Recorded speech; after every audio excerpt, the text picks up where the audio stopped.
Hello friends, welcome to let's achieve NET JRF में आपका स्वागत है। मेरा नाम है मोनिका। हमारा आज का टॉपिक रहने वाला है residential status of individual, HUF, company, AOP, BOI and साथ में हमारा आज का टॉपिक रहने वाला है इनकम से रिलेटेड। जो टैक्सेबल इनकम है उसको हम कैसे कैलकुलेट करते हैं और हमारी जो नॉन रेजिडेंट के स्टेटस में कैसे कैलकुलेट करते हैं, रेजिडेंट के स्टेटस में कैसे कैलकुलेट करते हैं, ऑर्डिनरी रेजिडेंट के स्टेटस में कैसे कैलकुलेट करते हैं और नॉन ऑर्डिनरी रेजिडेंट के स्टेटस में हमारी टैक्सेबल इनकम को कैसे कैलकुलेट करते हैं। क्योंकि जो टैक्सेबल इनकम होती है उसको कैलकुलेट करने के लिए सबसे ज़्यादा जो काम आता है वो आता है रेजिडेंशियल स्टेटस। उसका रेजिडेंशियल स्टेटस क्या है, वो कैसे रहता है, कहाँ रहता है, वो इंडिया का है नहीं है, कितने दिन बाहर रहता है, उससे रिलेटेड होता है। आप ज़्यादा से ज़्यादा वीडियो को लाइक कीजिए, चैनल को सब्सक्राइब कीजिए। हमारा यही मोटिव है, आगे आपको पूरी कंबाइंड वीडियो इनकम टैक्स से रिलेटेड या फाइनेंशियल मैनेजमेंट से रिलेटेड पूरी कॉमर्स की आपको मिलने वाली है। आप वीडियो को लाइक कीजिए और चैनल को सब्सक्राइब कीजिए।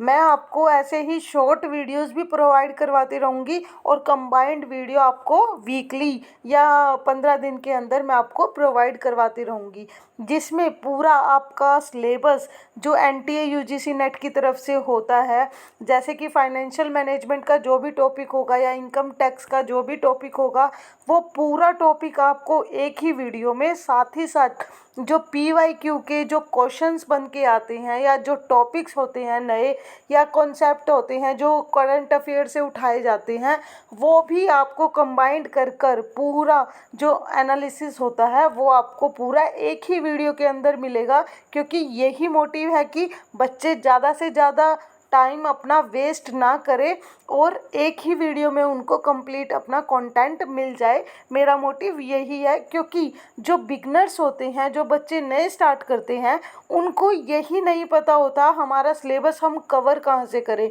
क्योंकि सभी बच्चे पेड अफोर्ड नहीं कर सकते, तो वो बच्चे यूट्यूब पर आते हैं और अपनी वीडियोस के लिए सर्च करते हैं, अपना टाइम वेस्ट करते हैं। तो मेरा यही मोटिव है, आप ज़्यादा से ज़्यादा वीडियो को लाइक कीजिए, चैनल को सब्सक्राइब कीजिए और शेयर कीजिए। मैं आपको पूरा कंटेंट, साथ ही साथ जो पीडीएफ होती है वो आपको मेरे टेलीग्राम चैनल पर लेट्स अचीव नेट जीआरएफ पर आपको मैं प्रोवाइड करवा दूंगी। लेकिन एंगेजमेंट को आपको मेंटेन करना पड़ेगा, आपको शेयर करनी पड़ेगी वीडियोस, जिससे मुझे भी मोटिवेशन मिले, ताकि मैं भी अपने एफर्ट्स लगाऊं, पीडीएफ बनाऊं, आपके लिए कंटेंट तैयार करूं। तो वो आपका भी उसमें रोल रहेगा। तो आप अपनी तरफ से एफर्ट कीजिए और मेरी तरफ से भी एफर्ट रहेंगे। ऐसा नहीं है ये वीडियोस ओनली नए बच्चों के लिए है। उन जो बच्चे पहले से ही तैयारी कर रहे हैं, जिनकी किसी बाय चांस कुछ नंबरों से रह गया, वो भी इन वीडियोस को देख सकते हैं। क्योंकि इस वीडियो में आपको नए जो टॉपिक्स होते हैं, जो नए कंटेंट होता है, जो हमारे पीवाईक्यूज से आता है, वो भी आपको इसमें कवर करवाया जाएगा। तो हम स्टार्ट करते हैं अपने टॉपिक पे। तो रेजिडेंट स्टेटस क्या होता है उसके बारे में पढ़ते हैं। The taxable of an individual in India depend upon his residential status in India for any particular financial year. जो टैक्सेबल इनकम होती है एक पर्टिकुलर पर्सन की, एक इंडिविजुअल की, वो किस पे डिपेंड होती है, वो उसके स्टेटस पे डिपेंड होती है, उसके जो जहाँ वो रह रहा है उसके स्टेटस पे डिपेंड होती है। जो उसका रेजिडेंशियल स्टेटस है इंडिया के अंदर फाइनेंशियल ईयर में, उस पर डिपेंड होती है। The term residential status have been coined under the income tax law of India and must not be confused with an individual citizen in India. An individual may be a citizen of India but may end up being a non-resident for a particular year. जैसे आप citizen तो हो सकते हो, आपने जन्म तो लिया है, आपके पास सिटीज़नशिप भी है इंडिया की, लेकिन कुछ फाइनेंशियल ईयर के अंदर ऐसा भी हो सकता है जो लोग बाहर जाके रह रहे हो, उस फाइनेंशियल ईयर में जो कंडीशन होती है एक रेजिडेंट स्टेटस के लिए वो फुलफिल नहीं कर रहे हैं, तो वो क्या हो जाएंगे, वो हो जाएंगे नॉन रेजिडेंट इंडिया। फिर जो उनके ऊपर जो इनकम टैक्स लगेगा, जो उनकी इनकम पर टैक्स कैलकुलेट होगा वो उसी के बिहाफ पर होगा जैसे वो अपने फाइनेंशियल ईयर के अंदर जो अपना टाइम स्पेंड कर रहे हैं इंडिया के अंदर, इंडिया के रेजिडेंट हैं या नहीं, बाहर रह रहे हैं, उसके बेस पर उनका जो टैक्सेबल इनकम है वो कैलकुलेट होगी। सिमिलरली एक फॉरेन सिटीजन में and bring a resident of India for A income tax purpose for a particular period. जैसे आप किसी बाहर जाके रह रहे हो किसी पर्टिकुलर देश में इंडिया के होते हुए, तो फिर आप क्या हो जाएंगे, एनआर हो जाओगे। लेकिन एक नॉन रेजिडेंट जो कि इंडिया का सिटीज़न नहीं है, फॉरेन सिटीज़न है, वो एक पर्टिकुलर पीरियड के लिए इंडिया में आकर रहता है, इनकम जनरेट करता है, तो वो क्या हो जाएगा, वो इंडिया का रेजिडेंट हो जाएगा क्योंकि उसने एक सर्टेन जो कंडीशन होती है वो एक फुलफिल करी है। Also to note that the resident status to different type of person, an individual, a firm, a company etcetera in determined differently।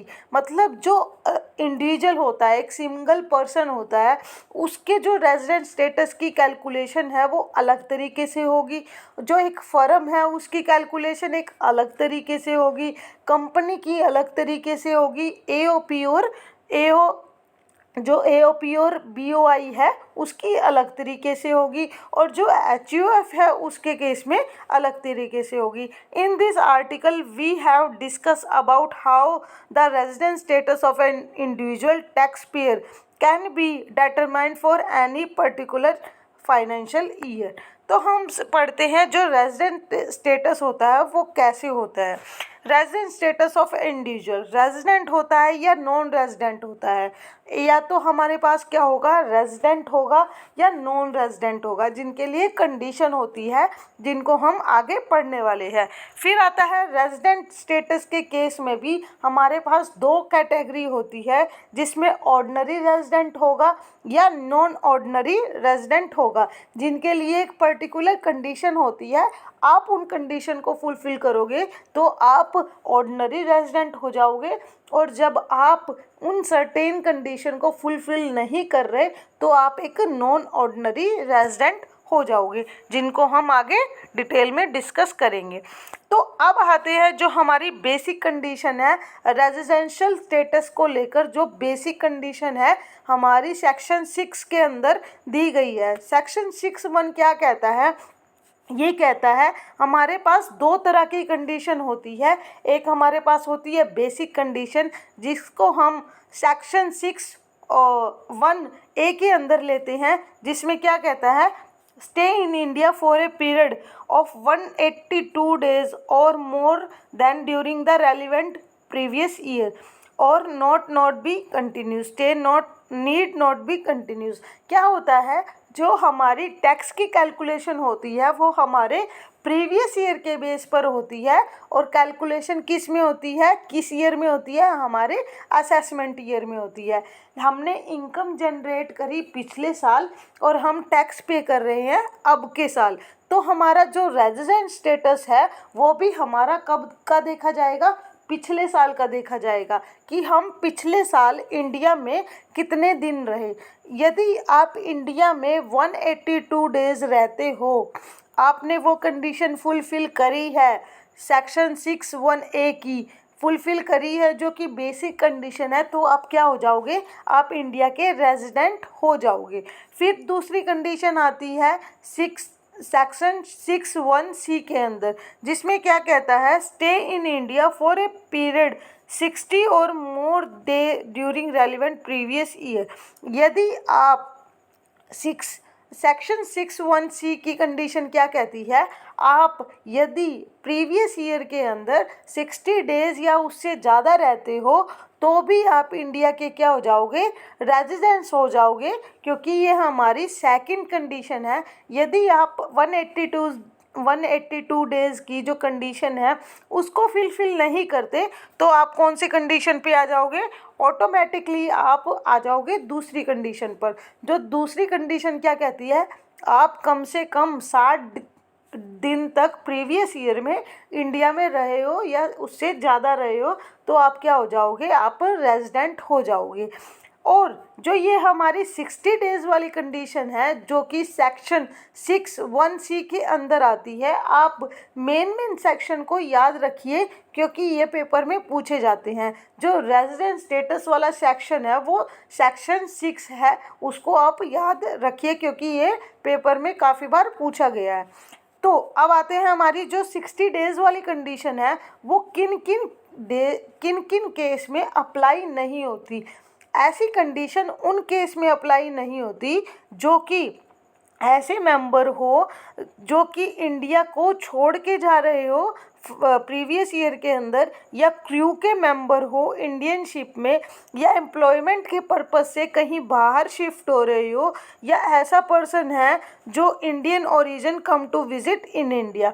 तो जो 60 डेज़ वाली कंडीशन है वो ऐसे पर्सन पर अप्लाई नहीं होती जो परमानेंटली इंडिया को छोड़ के जा रहा है, या वो क्रू का मेंबर है, या वो ऐसे पर्पस से जा रहा है इंडिया के बाहर जो कि एम्प्लॉयमेंट से रिलेटेड है, या वो इंडियन ओरिजिन का है और वो विज़िट के लिए इंडिया आया है। तो उसके केस में जो 60 डेज़ वाली कंडीशन है जो सेक्शन 6(1)(c) के अंदर आती है वो उन पर अप्लाई नहीं होती, क्योंकि ऐसे लोग हैं जो कि अप डाउन करते रहते हैं तो उन पर वो अप्लाई नहीं होती।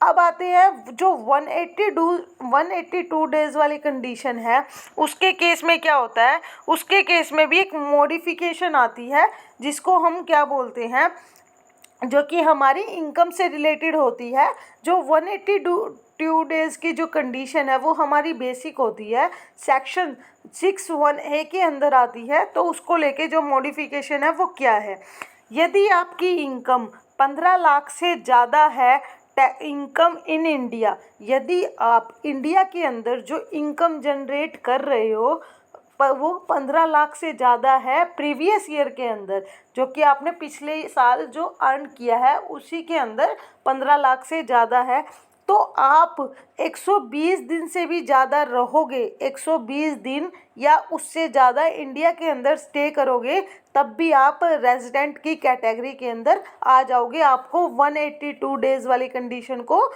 फुलफ़िल नहीं करना पड़ेगा।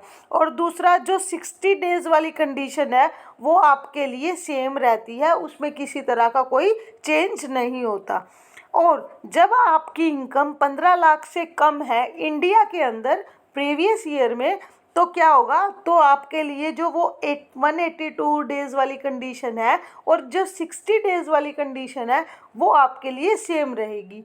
बस किस केस में आपकी चेंज हो गई, जब आपकी इनकम 15 लाख से ज़्यादा है तो आपके लिए वो 182 डेज़ को कम करके 120 डेज़ कर दिया कि आप उस कंडीशन को फुलफ़िल कर रहे हो तो आप रेजिडेंट की कैटेगरी के अंदर आ जाते हो। वही यहाँ इस चार्ट के अंदर डिस्क्राइब किया हुआ है, वही जो मैंने आपको ऊपर समझाया, 182 डेज़ की और 182 डेज़ या उससे ज़्यादा तो आप रेजिडेंट की कैटेगरी में आ जाते हो। लेकिन जो मॉडिफिकेशन हुई है 182 डेज़ के अंदर, तो उसमें क्या है, उसके अंदर जब आपकी इनकम 15 लाख से ज़्यादा है इन इंडिया तो आप 120 डेज़ की भी कंडीशन फुलफ़िल कर दोगे तो आप रेजिडेंट की कैटेगरी में आ जाओगे। और यदि 15 लाख से कम है तो आपके लिए दोनों कंडीशन सेक्शन 6(1)(a) और सेक्शन 6(1)(c) दोनों कंडीशन आपके लिए सेम रहती है, उसमें किसी तरह का चेंज नहीं होता। अब आते हैं हमारे रेजिडेंटल स्टेटस कैसे होता है। देखो हमने दो कंडीशन पढ़ ली, सेक्शन 6(1)(a) और सेक्शन 6(1)(c) की। वन क्या कहता है, 182 डेज़ या उससे ज़्यादा आप इंडिया के अंदर रहते हो तो क्या होता है, आप रेजिडेंट की कैटेगरी में आ जाते हो। अगर आप 182 डेज़ की कंडीशन को फुलफ़िल नहीं करते तो आपके पास दूसरी कंडीशन क्या है, आप लास्ट प्रीवियस ईयर के अंदर 60 या 60 दिन से ज़्यादा इंडिया के अंदर रहते हो, तब भी आप रेजिडेंट की कैटेगरी के अंदर आ जाते हो। लेकिन जो कंडीशन 60 डेज़ वाली भी फुलफ़िल नहीं करता तो वो किस कैटेगरी में आ जाता है, वो आ जाता है हमारा नॉन रेजिडेंट की कैटेगरी के अंदर आ जाता है। और जो 182 डेज़ वाली कंडीशन है वो किसके ऊपर अप्लाई नहीं होती, वो सॉरी, जो 182 डेज वाली कंडीशन है वो किसके ऊपर, 60 डेज वाली कंडीशन है वो किसके ऊपर अप्लाई नहीं होती, क्रू का मेंबर हो या एम्प्लॉयमेंट पर्पस से बाहर गया हो या जो इंडियन ओरिजिन हो, इंडिया में विजिट करने के लिए आया हो, उनके ऊपर जो 60 डेज वाली कंडीशन है वो अप्लाई नहीं होती। अब आपने 182 डेज वाली कंडीशन को फुलफिल कर दिया डायरेक्टली, तो आप किस पे आ जाओगे, ROR और RNOR, मतलब रेजिडेंट ऑर्डिनरी रेजिडेंट के ऊपर आ जाओगे। और दूसरा क्या हो जाएगा, नॉन ऑर्डिनरी रेजिडेंट के केस में आप आ जाओगे। इनके लिए भी दो कंडीशन होती है जिनको फुलफिल करना होता है। वो दो कंडीशन क्या होती है, अगर पहली कंडीशन ये है, जो इंडिविजुअल है वो 2 साल प्रीवियस ईयर के, लास्ट 10 प्रीवियस ईयर के 2 साल इंडिया के अंदर रहा हो।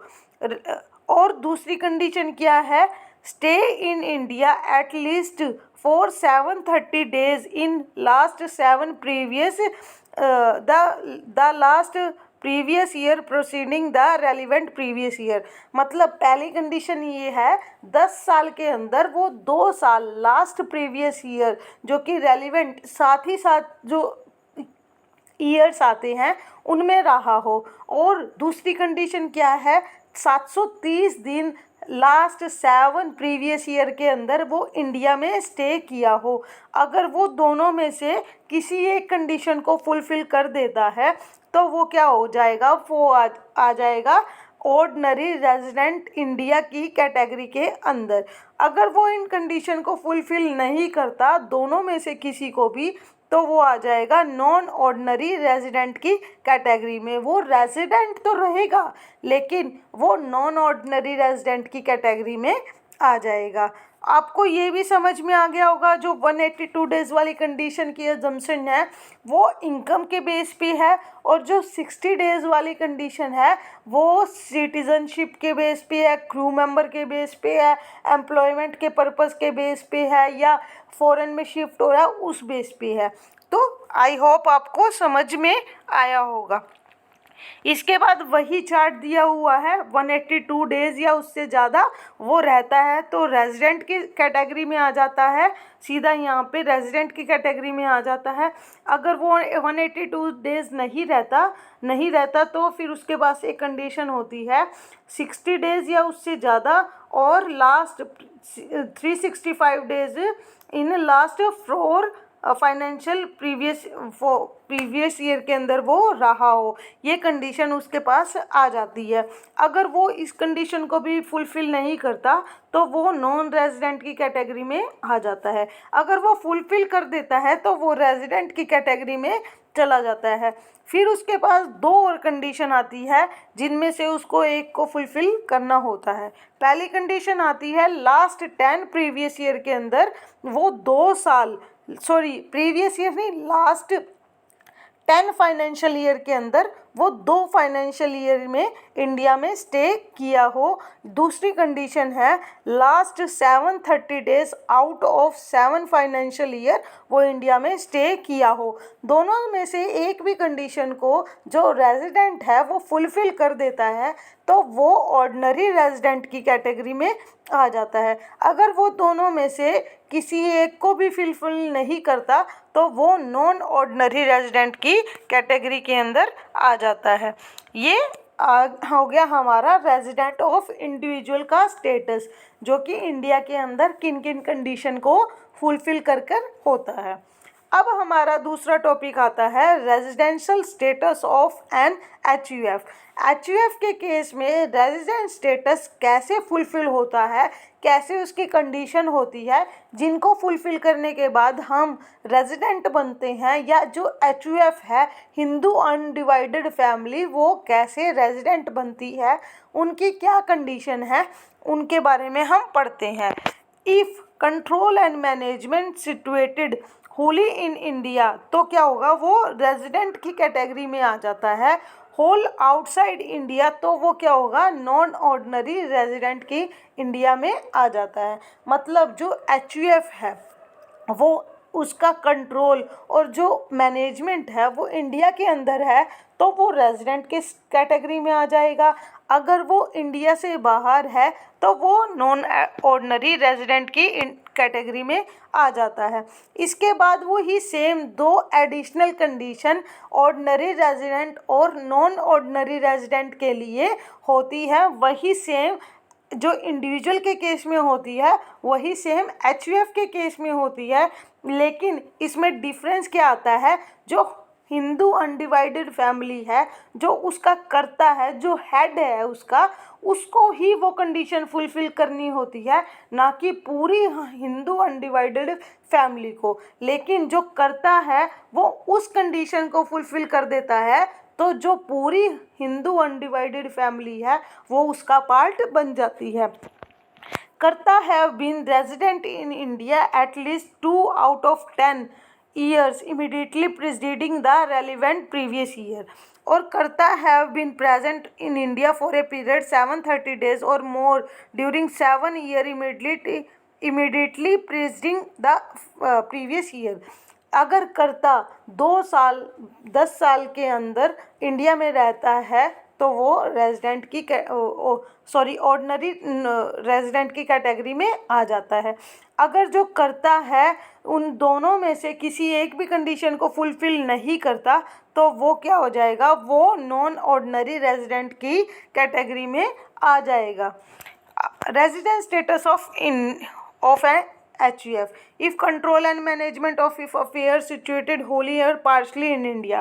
yes, वो इंडिया में रहता है तो वो रेजिडेंट हो जाएगा, उसका कंट्रोल और मैनेजमेंट अगर इंडिया में नहीं है तो वो नॉन ऑर्डिनरी हो जाएगा, और जो नॉन ऑर्डिनरी नहीं, नॉन रेजिडेंट हो जाएगा। उसको ऑर्डिनरी और नॉन ऑर्डिनरी रेजिडेंट बनने के लिए 2 कंडीशन दी हुई है। अगर दोनों कंडीशन में से वो एक को भी फुलफिल कर देता है तो वो ऑर्डिनरी रेजिडेंट की कैटेगरी में आ जाता है। वे 2 कंडीशन क्या है, लास्ट 10 प्रीवियस ईयर के अंदर वो 2 प्रीवियस ईयर में जो करता है वो इंडिया में रहा हो। Second condition 730 days out of 7 previous year के अंदर जो करता है इंडिया में रहा हो। दोनों में से जब वो एक भी कंडीशन को फुलफिल कर देता है तो वो जो हिंदू अनडिवाइडेड फैमिली है वो ऑर्डिनरी रेजिडेंट स्टेटस के अंदर आ जाती है। Resident status of A company, अब हमारे पास आता है जो कंपनी का जो रेजिडेंट स्टेटस है वो कैसे डिसाइड होता है, उनके लिए क्या क्या कंडीशन होती है। अब हमारा टॉपिक ये आया, as per section 6(3) an Indian company is always resident in India. जो इंडियन कंपनी है, जो इंडिया के अंदर है, जिनका मैनेजमेंट और कंट्रोल इंडिया के अंदर है और जो सारा काम इंडिया से करती है, जिसका हेड ऑफिस इंडिया के अंदर है, जो इंडिया की ही कंपनी है, जिसकी ओरिजिन इंडिया के अंदर ही हुई है, वो हमेशा resident of India in India रहती है। A foreign company is resident in India only if, एक फॉरेन कंपनी रेजिडेंटल स्टेटस के अंदर आती है अगर during the previous year control and management of its affair is situated Holi in India. मतलब अगर जो फॉरेन कंपनी है वो रेजिडेंट स्टेटस के अंदर कब आती है, जब उस कंपनी का कंट्रोल और मैनेजमेंट, जिसको पोएम बोलते हैं, कंट्रोल एंड मैनेजमेंट को पॉइंट बोलते हैं, वो इंडिया के अंदर है तो वो क्या होगी, वो भी हमारी रेजिडेंट स्टेटस के अंदर आ जाएगी। However a foreign companies are treated as non resident if the previous year control and management of its affair is either wholly or partially situated outside of India। अगर जो foreign company का control and management outside India है तो वो हमारी NR के अंदर आ जाएगी। जैसे ही ग्राफ के अंदर बताया गया है, चार्ट में दिखाया गया है, type of company, India company always resident, non Indian company poem है इंडिया के अंदर तो रेजिडेंटल स्टेटस के अंदर आ जाएगी। अगर पॉइम क्या होती है, कंट्रोल एंड मैनेजमेंट इंडिया के अंदर नहीं है तो वो एनआर नॉन रेजिडेंट की कैटेगरी के अंदर आ जाएगी। ये हमारा हो गया इंडिविजुअल, एचयूएफ और कंपनी का रेजिडेंशियल स्टेटस। हमने 3 तरह के रेजिडेंशियल स्टेटस पढ़ लिए। आई होप आपको समझ में आए होंगे। आए हो तो आप वीडियो को लाइक कीजिए, चैनल को सब्सक्राइब कीजिए, आपको ऐसी ही वीडियो मिलेंगी। आगे बढ़ते हैं residential status of BOI and AOP, residence status of firm association of a person. As per section A, partnership, firm and association of a person are said to be resident in India if control and management of their affair are wholly and partially situated within India during the relevant previous year. जो firm है या जो association of person है या body of individual है, इन तीनों को लेकर चलते हैं। जब इनका कंट्रोल और मैनेजमेंट इंडिया के अंदर है तो वो क्या होएगी, इंडिया के अंदर मतलब जो प्रीवियस ईयर गया है उसके अंदर जो उनका कंट्रोल और मैनेजमेंट है वो इंडिया में है, तो वो क्या होएगी, रेजिडेंशियल स्टेटस का पार्ट बन जाएगी।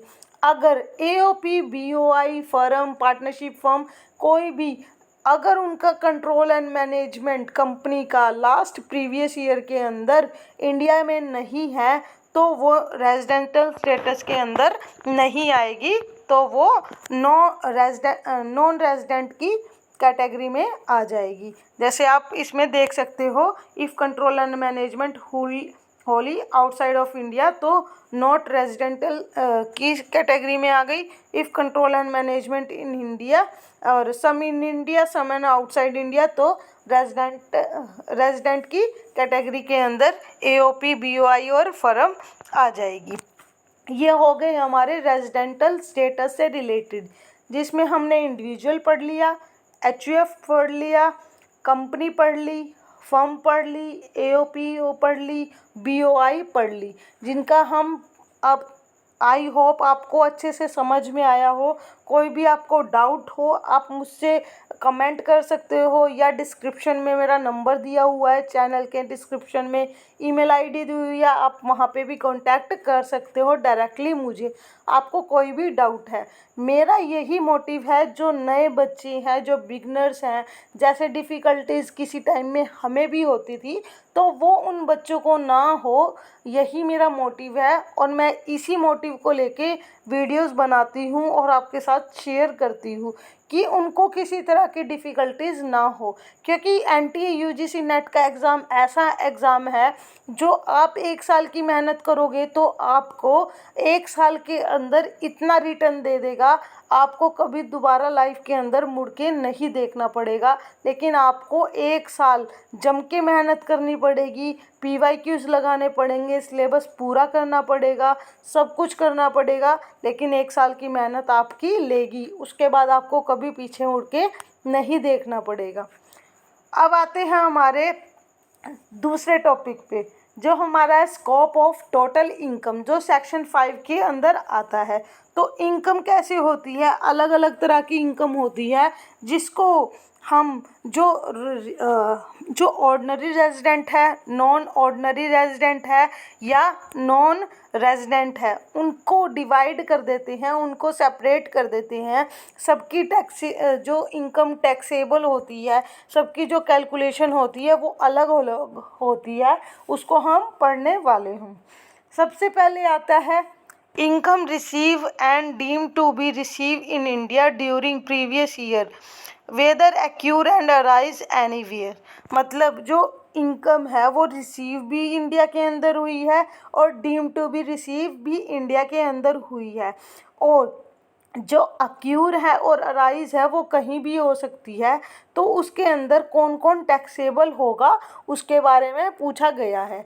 अगर जो इनकम है वो इंडिया से ही अराइज हुई है और डीम टू बी इंडिया है, तो तीनों जो ऑर्डिनरी रेजिडेंट है या नॉन ऑर्डिनरी रेजिडेंट है या नॉन रेजिडेंट है, तीनों की कैटेगरी के अंदर वो टैक्सेबल होगी। अब दूसरी बात आती है अक्यूर एंड अराइज एनीवेयर या आउटसाइड इंडिया, तब भी वो तीनों उसी कैटेगरी के अंदर आता है। यदि आपने इंडिया के अंदर पैसे कमाए हैं तो आपको उसके ऊपर टैक्स देना पड़ेगा। आपको ऑर्डिनरी रेजिडेंट के केस में तो देना ही देना पड़ेगा, नॉन ऑर्डिनरी रेजिडेंट के केस में भी देना पड़ेगा। लेकिन जो नॉन रेजिडेंट है, अगर आप कहीं बाहर से आके इंडिया में इनकम जनरेट कर रहे हो तो आपको उस इनकम पर टैक्स देना पड़ेगा। वही कंडीशन यहाँ पर दी हुई है। अब थर्ड पॉइंट पर आते हैं, इनकम अक्यूर और अराइज और receive outside India during previous year for a business control in or a business profession set up in India।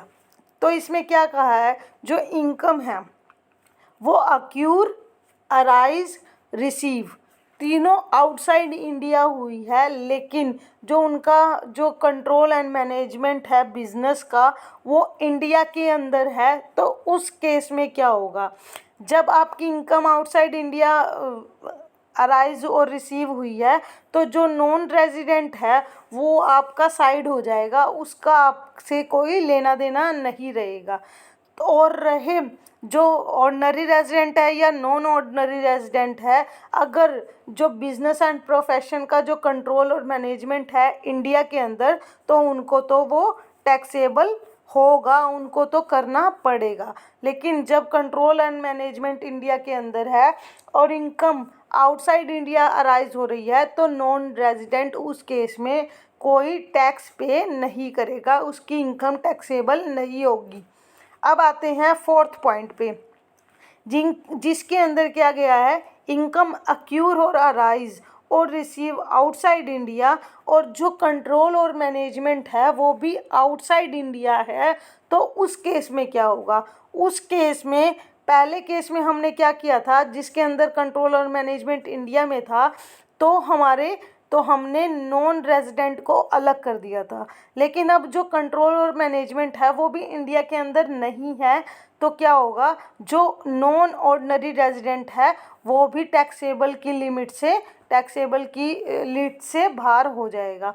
लेकिन जो वो ऑर्डिनरी रेजिडेंट है वो हमेशा टैक्स पे करेगा, या वो बाहर इनकम जनरेट करे, बाहर ही अराइज करे, या बिजनेस एंड प्रोफेशन उसका बाहर ही क्यों ना हो, लेकिन वो इंडिया के अंदर टैक्स पे करेगा।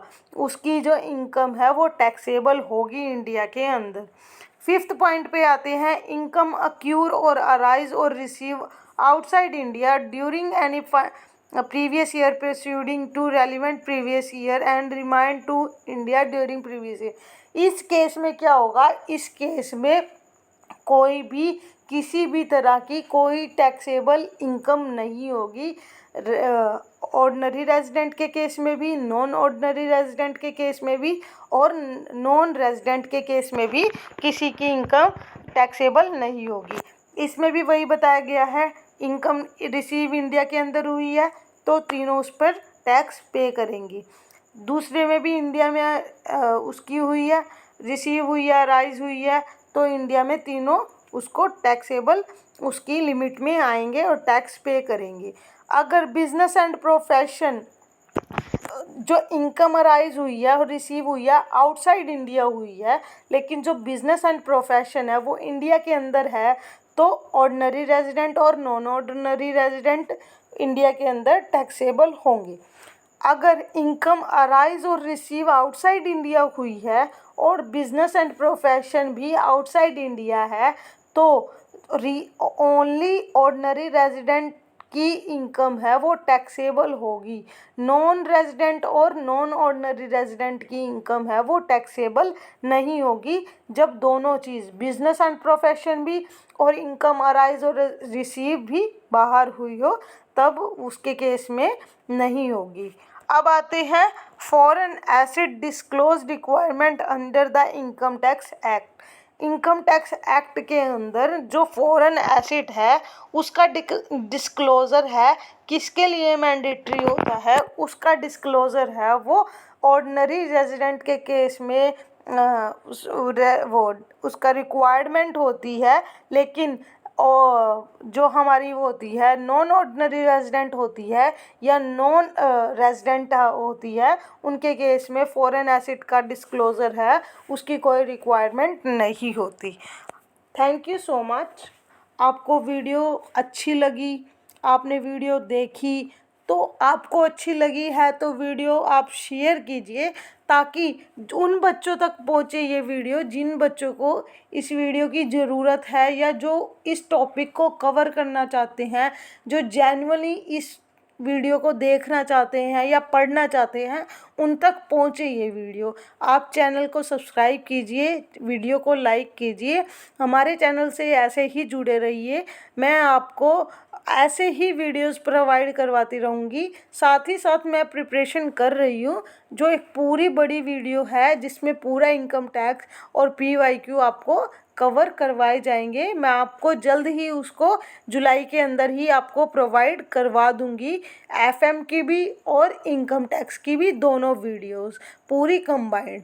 तो वीडियो चैनल को ऐसे ही वीडियो को ऐसे ही लाइक कीजिए, चैनल को सब्सक्राइब कीजिए। Thank you so much.